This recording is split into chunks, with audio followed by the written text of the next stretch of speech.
Hi guys, welcome back with me again in this channel. On today's tutorial, I'm going to show you how you can use stickers in PicsArt.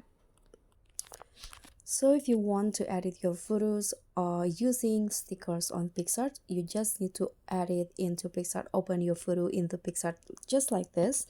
After it's already open, you can just click on the stickers options at the bottom, and you guys can see here there are lots of stickers options that you can choose to makes your photos stand out. So just choose the stickers that you want. For example, I'm going to use this one. You can adjust the size just like this, and also the position. You can just drag the sticker to how you like it. If you want to add another stickers, here you can need to click on the check icon first at the top, then click on the stickers button again and choose another stickers that you want.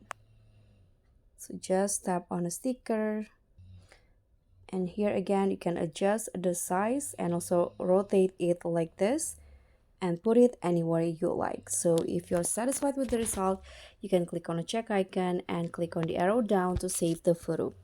Thank you so much for watching. Don't forget to like, comment, and subscribe. Also click on the thanks. Bye.